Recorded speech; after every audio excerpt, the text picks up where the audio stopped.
Bonjour à tous et bienvenue sur la chaîne Fun Expert Business, la chaîne qui vous délivre un conseil de pro de télépro par jour. Aujourd'hui, on va aborder une question essentielle pour tous les professionnels de la prospection téléphonique. Combien de temps faut-il prospecter et pendant quelle durée?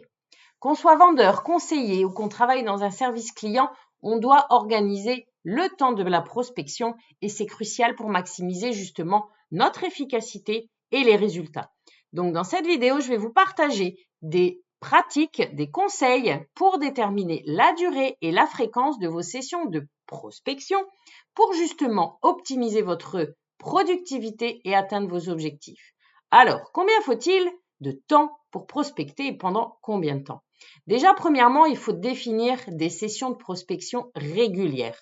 Un conseil, c'est vraiment de programmer vos sessions dans votre agenda sans procrastiner et idéalement de s'y consacrer entre 1 heure et 2 heures minimum par jour parce que le temps de se mettre dans le bain, d'avoir les premières personnes à qui on parle, au bout d'une heure, si toutefois on n'avait jamais encore eu de personnes à qui parler, il ne faudrait pas que ça nous démotive. Donc, la régularité, c'est vraiment la clé pour maintenir un flux constant de nouvelles opportunités. Ensuite, deuxième conseil, c'est de choisir les bons moments de la journée. Les périodes les meilleures pour prospecter par téléphone sont généralement le matin entre 9 et 11 heures et l'après-midi entre 14 et 16 heures. C'est en général, après tout dépend de votre cible bien évidemment, mais le moment le plus propice parce que vos interlocuteurs sont plus réceptifs et disponibles. Et si on devait évidemment choisir les meilleurs jours, généralement, on dit toujours le mardi et le jeudi. On évite quoi qu'il en soit le lundi matin et le vendredi après-midi. Vous devinerez bien pourquoi entre les réunions et les RTT. Troisième conseil, utilisez des blocs de temps concentrés. C'est-à-dire que on va utiliser vraiment la technique du time blocking en dédiant des blocs de temps spécifiques exclusivement à la prospection. Par exemple, 2 blocs de 90 minutes chacun, un le matin, un l'après-midi. Ça vous permet de rester concentré et d'atteindre un bon rythme de travail. Quatrième conseil, on évite les interruptions. Vraiment, on va minimiser les interruptions pendant les sessions de prospection parce que le temps de se remettre dans le bain après une pause, c'est toujours plus long. Donc, informez vos collègues, par exemple, de votre emploi du temps pour éviter les interruptions. Mettez en place des moyens pour réduire aussi les distractions. La concentration, c'est vraiment essentiel pour maximiser l'efficacité des appels.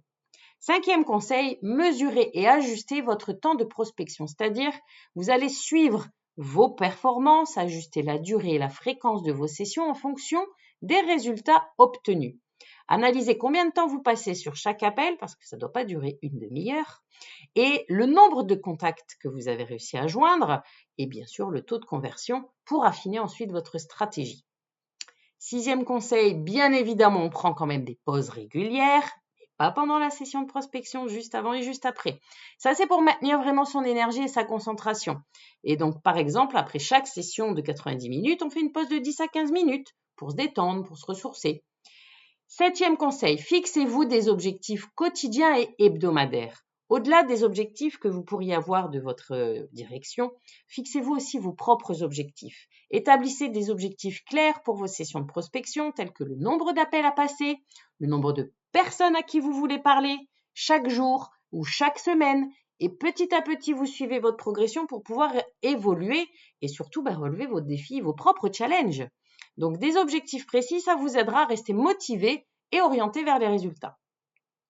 Dernier conseil, adapté en fonction, bien sûr, du secteur d'activité, le rythme que vous devez faire. Par exemple, si vous appelez des restaurants, évidemment, vous allez éviter d'appeler pendant le service, ça sera avant ou après. Si vous appelez des commerçants, vous allez éviter le lundi, souvent ils sont fermés. Et on préférera le début d'après-midi au moment où les clients ne sont pas encore en boutique. Bref, on tient compte des horaires de sa cible pour prospecter efficacement et évidemment, selon les cibles, on ajuste. Donc, en intégrant vraiment ces conseils dans votre routine de prospection, vous serez en mesure de structurer efficacement votre temps, d'optimiser votre productivité et d'atteindre vos objectifs de manière régulière. J'espère que vous êtes prêts à transformer vos efforts de prospection en résultats concrets. Moi, je vous invite à vous abonner à cette chaîne pour ne rien rater des conseils de pro de télépro que je délivre chaque jour. À bientôt!